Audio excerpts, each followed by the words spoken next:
Hi, everyone. Welcome back to all of our inspired writers, and welcome if this is your very first time joining us. I want to know who's watching today, if you've joined us before, if we've met. If we haven't, again, I'm Brittany, and I'm the artist here behind Peak Paper Co. Today, we're going to be covering why and how journaling can change your life and a whole bunch of ways to start. And I just want to give sort of a blanket statement for anyone here that's sort of wondering, is this for me? I don't consider myself a writer. Even if you have no idea what to say, or you're just making bulleted lists, it will make you feel better. Putting pen to paper will make you feel better. So that's my blanket statement. And I think that that's incredible. But beyond that, and what we're going to sort of do a deep dive into today, is that journaling can make you happier and more creative and more productive. Yes, even if you've never written before or you have no idea how to construct a quote unquote beautiful sentence, this is a practice for you too. Again, journaling and writing, definitely a passion of mine, but they were also my first love. And so I'm really passionate about how wonderful it is. And way before learning calligraphy and sort of becoming the professional artist that I am here today in Canada with my business, Peak Paper Co., I actually kept a journal from the time that I was 10 years old. For most of my life, I've kind of used journaling as a way to write and to draw and to really just have this space that's completely for me, with no audience, no judgment.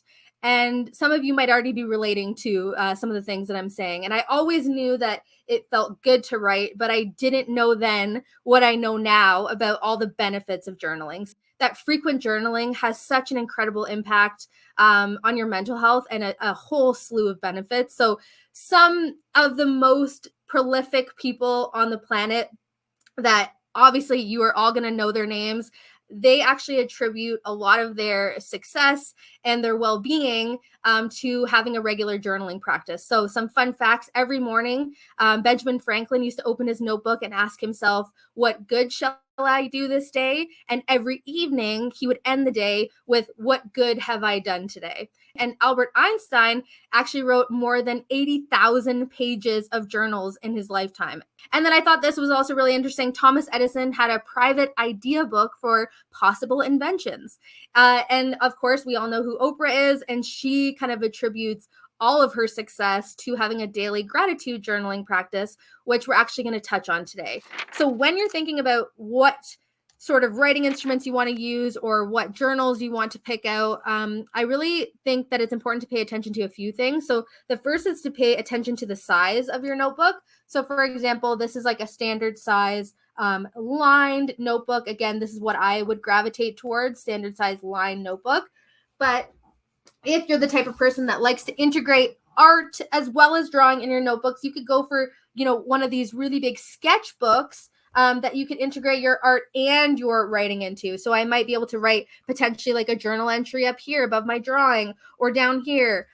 Specifically for me and my journaling practice, I like the container. I like having the lines as a container for my writing, but blank paper might be more appealing to some. You can also get the squared paper as well. And I know our Montblanc team, a lot of team members prefer to write on this squared grid paper. These are some of my journals from when I was in high school. And then just a really cute example of how my family supported me in my writing growing up. My grandma got me this journal with this little note that says, Brittany, your goals are great, so is your mind. I know you will succeed if you take your time. A little book in which you can write down your thoughts, ideas, and poems for me. And I just think that was a perfect way to sort of succinct how I approach my journaling practice even to this day. Thoughts, ideas, and poems. I tend to still do a lot of that. So again, choose the materials that will sort of improve your experience, but know that it's not going to be the make or break. And the most important thing is that you're just putting words on paper and remembering that there's no one right way. So I want to go through this list, and it started as 6 ways to start journaling, which you probably saw in the title of this class, but it turned into 8 because I'm sure I could have a list of 20, but I'm trying to keep it succinct for you guys. Obviously you can tell I'm very passionate about this, and I really want to impart you with as much knowledge and excitement as I can about this, but let's start with the 8, and then we will do sort of a dive into a few of those in the coming pages here. So under expressive journaling are things like gratitude journaling that we'll be doing today, free writing that we'll be doing today, mindfulness art journaling. So I would love for you to go back to my art and writing series and take my class on mindfulness art, because you could have an entire journal dedicated to just doing mindfulness art, or to just doing what I consider easy art that really just takes you out of your own head and puts those feelings and those thoughts onto paper without even needing to use words. That is still a form of journaling. And lastly, travel journaling. So I mentioned in August, I will be teaching a whole 1-hour class on travel journaling after getting back from a month in Europe. And if you've taken my past sessions, I've showed some of my past travel journals over the years. So I'm really excited to expand on that. Then we move over to the productive side. And here we have planning and goal setting journaling that we'll be talking about today. We have habit tracking, like we'll be talking about today. Idea journals. I just love this idea of having maybe like a mini journal, yay big, super tiny, that you kind of keep in your purse or in your back pocket. Anytime you come up with an idea, instead of reaching for your phone, again, totally fine, but always great to put pen to paper if you can and just jot down your ideas. And then lastly, bullet journaling. So bullet journaling, I actually see as a crossover between expressive and productive, because you essentially are organizing your future, planning for the future, but you're doing it in sort of this really expressive and unique to you sort of way. So let's start with our page on gratitude journaling, which is under that expressive category of journaling. So this is one of my personal favorites. I start every day by writing down 3 things I'm grateful for and 3 things I want to let go of. I started doing this in the middle of the pandemic, and it actually is a proven way of shifting your attention to the positive, and it helps you actually become happier overall.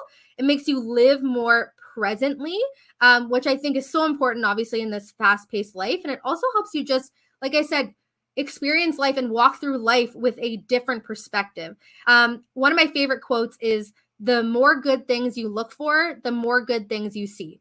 So if you have a daily gratitude journaling practice, you are actively looking for things to write about. You know you're going to crack open your journal tomorrow morning and you're going to have to write 3 things you're grateful for. And so there's no way that you're going to exist for the rest of the day not being keenly aware of what those things could be. So besides my gratitude list, like I said, I also free write every day, which is essentially the idea is to write 3 pages of stream of consciousness writing every day when I wake up. So honestly, whenever you have time, again, there's no rules necessarily around this. Don't get bogged down by the rules. But the idea is that you are just writing on what's on the top of your mind every day so that you cannot let it prevent you from getting on with your day. So who cares if you sound silly or if you have a run-on sentence? You're kind of just getting what's in your brain out onto the paper. So again, you can get on with your day. But every once in a while, I planted like a seed of an idea, and then I would watch that idea sort of grow over the months and years until I made it happen.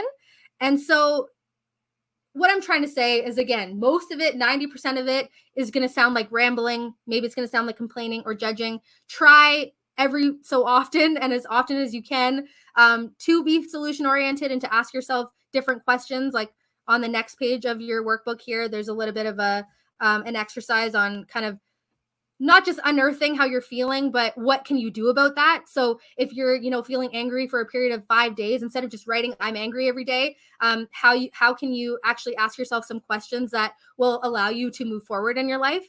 But I do really credit journaling to kind of getting me through all of my darkest times, helping me see my own potential and kind of be this safe space for my ideas and my wildest dreams that somehow I made possible, like being here as a full-time artist. I literally wrote that in my journal when I was 10 years old.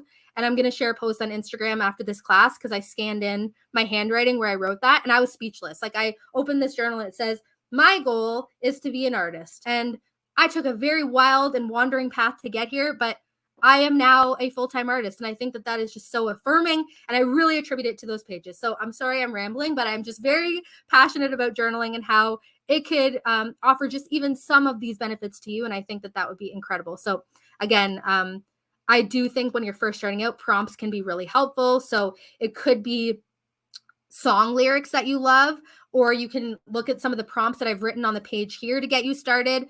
The only rule when you're free writing is that you can't stop. So even if you don't know what to say, so I wrote it down here in italics, even if you're halfway through and you don't know what to say, like your brain feels empty, happens to me all the time, literally write, I don't know what to say, until an idea an idea will come. I think getting things off our chest is really important for all the reasons that we talked about. But now it's like, okay, what can I do with that information? What can I do differently or better or the same? So once I get sort of my expressive writing out in my journal, I do have a separate journal, my bullet journal, where I kind of jot down my business ideas and I write down what my top 3 projects of the day are. So I wrote this at the bottom in italics, but it's proven that you get more done when you focus on less. So we all have 100 things that you could put on your to-do list every day. But what are the 3 things that you could be proud of every day if you got those done? That's what you want to write down.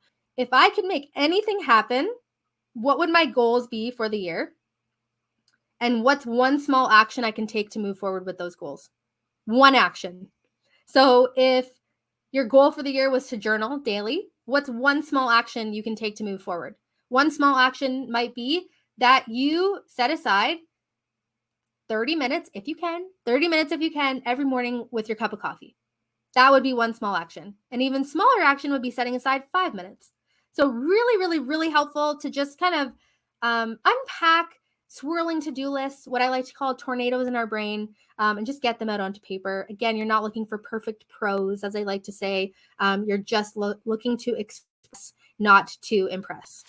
I hope you're inspired to just learn and uncover your own voice and really trust that your voice and your words carry so much of your story and can help you move forward in life in a way that maybe you hadn't seen before. And I hope that this class has kind of helped you take some of the fear of judgment and the pressure away. That was my only goal. And for you to know that journaling is for you, it's for you alone, and that there's no one right way to do it.